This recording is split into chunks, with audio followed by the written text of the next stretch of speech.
இப்போ நம்ம தக்காளி சட்னி எப்படி செய்கிறதுன்னு பார்க்க போகிறோம். அதுக்கு தேவையான பொருட்கள், தக்காளி சட்னிக்கு தேவையான பொருட்கள் இப்போ சொல்கிறேன். என்னென்னு பார்த்துக்கோங்க. ஆனியன் 25 கிராம், தக்காளி 100 கிராம், இதுக்கு தேவைக்கேற்ப காரம், உப்பு, பூண்டு 4 பல். பூண்டு விருப்பப்பட்டவங்க சேர்த்திக்கலாம், விருப்பம் இல்லாதவங்க சேர்த்த தேவையில்லை. அதை வதக்க ஆயில், கொத்தமல்லி, கருவேப்பிலை. இப்போ தக்காளி சட்னி எப்படி ரெடி செய்கிறதுன்னு பார்க்கலாம். இப்போ ஸ்டவ் பக்கம் போகலாம் வாங்க.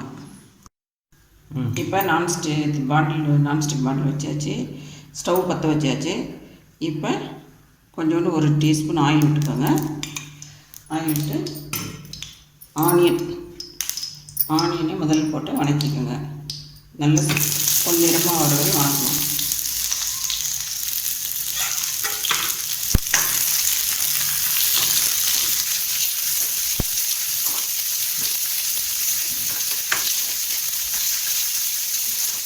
நல்லா ஆனியன் பச்சை வாசனை போகிற வரைக்கும் வதக்கணும். எல்லாம் கொஞ்சம் பார்க்குற வரைக்கும் வதக்கிட்டு இது கூட காஞ்ச மிளகா ஆட் பண்ணிடலாம்.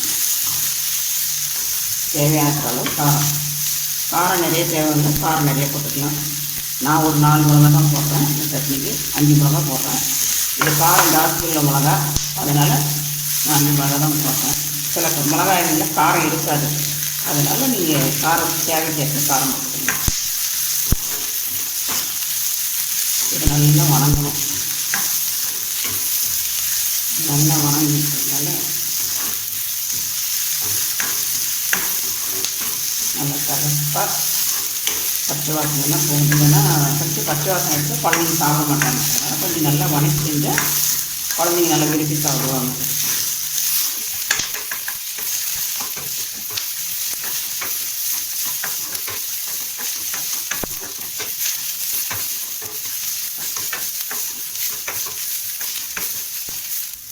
இதாச்சு சிம்மில் வச்சுக்கோங்க. சிம்மில் வச்சு இன்னும் கொஞ்சம் நேரம் வணக்கிட்டு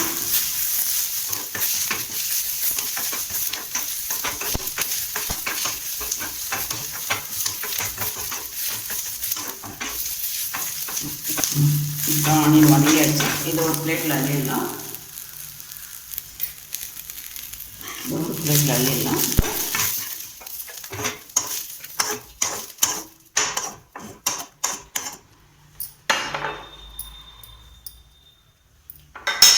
இப்போ மறுபடியும் கொஞ்சம் ஆயில் விட்டுக்கலாம். தக்காளி வதக்கிறதுக்கு பூண்டு 2 பல் போட்டுக்கோங்க.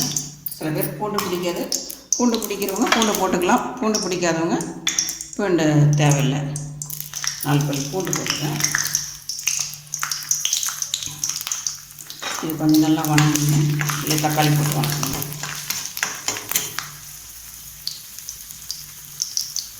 இப்போ தக்காளி சேர்த்துடலாம்.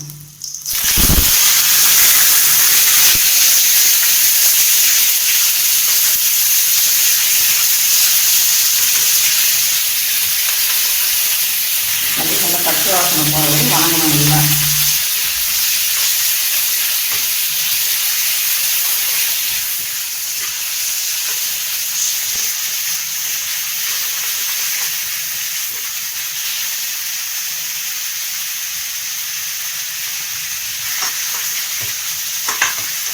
நான் இது 2 பேர் சாப்பிட்ற அளவு தான் நான் தயார் பண்ணுறேன். நீங்கள் நிறைய வேணும்னா அதுக்கு இன்னும் கொஞ்சம் ஆட் பண்ணிக்கலாம். எல்லாம் வெங்காயம், தக்காளி எல்லாம் இன்னும் கொஞ்சம் ஆட் பண்ணிக்கலாம். இது தக்காளி நல்லா வணங்கினா தான் பச்சை வாசனை போனால் சாப்பிட்றதுக்கு நல்லாயிருக்கும்.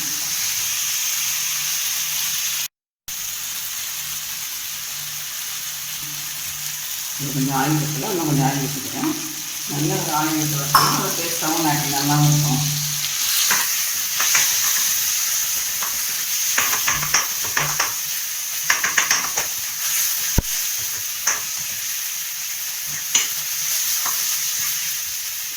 கொஞ்சம் சிம்மில் வச்சு கொஞ்சம் நேரம் நிதானமாக வச்சுங்க. அப்போ தான் நல்லா வாங்கணும்.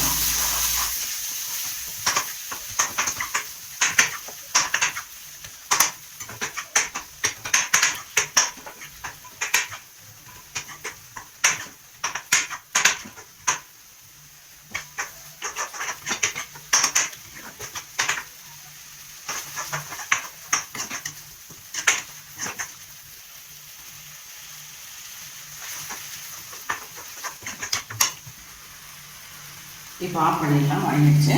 கொஞ்ச நேரம் ஆறுனதுனால தான் மிக்சியில் போட முடியும். ஒரு 10 நிமிஷம் ஆற வச்சுட்டு அதுக்கப்புறம் மிக்சியில் போட்டு அரைக்கணும்.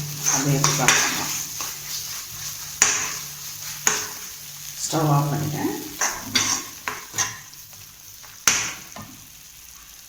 இப்போ இதோடையே அதை எடுத்து வச்சுக்கலாம். ஆகட்டும்.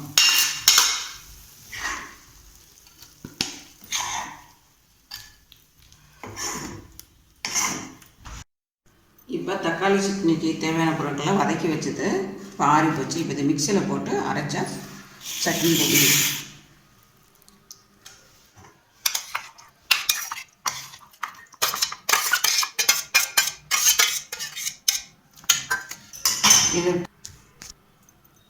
இதுக்கு தேவையான உப்பு போட்டுட்டு இப்போ இதை மிக்சியில் வச்சு நம்ம அரைச்சி எடுத்துகிட்டு வர போகிறேன்.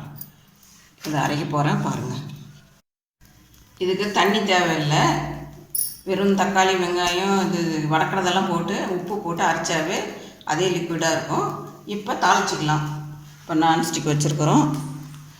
இப்போ இதில் ஒரு டீஸ்பூன் எண்ணெய் ஊற்றணும். இன்னும் பாண்டில் காயில் ஆஞ்செண்ணெய்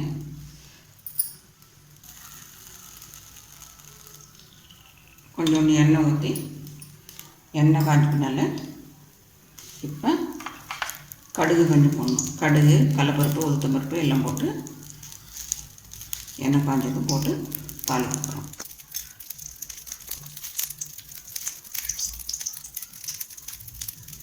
கடுகு பொரியுது, கடலைப்பருப்பு பொரியுது. இப்போ இதெல்லாம் நல்லா பொரிஞ்ச உடனே ஸ்டவ் ஆஃப் பண்ணிவிடுங்க. ஆஃப் பண்ணிட்டு இதிலே இந்த சட்னியை மிக்சியில் இருக்கிற சட்னி இதிலே ஊற்றுங்க. இப்போ ஸ்டவ் ஆஃப் பண்ணிட்டேன். கடுகு நல்லா பொரிஞ்சிச்சு. இப்போ ஸ்டவ் ஆஃப் பண்ணிட்டேன். இப்போ இதில் கருவேப்பிலை கொஞ்சம் போடணும். 2 கருவேப்பிலை.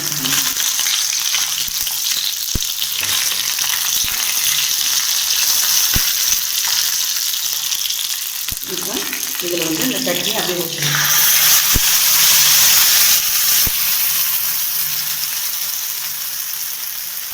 இந்த சூட்லேயே ஒரு கொஞ்சம் நேரம் இருந்துச்சுன்னா சட்னி ரொம்ப நேரம் கெடாது. அதுக்காக தான் தாளிச்சதுலே நான்ஸ்டிக்லேயே ஊற்றி 10 நிமிஷம் விட்டோம்னா நிறைய நேரம் இருந்தாலும் இந்த சட்னி கெட்டு போகாது. இப்போ தக்காளி சட்னி ரெடி. இது இட்லிக்கு, தோசைக்கு, ஆப்பத்துக்கு, எல்லாம் சப்பாத்திக்கு, நானுக்கும் நல்லாயிருக்கும் சாப்பிட்றதுக்கு. இதை நீங்கள் செஞ்சு பாருங்கள்.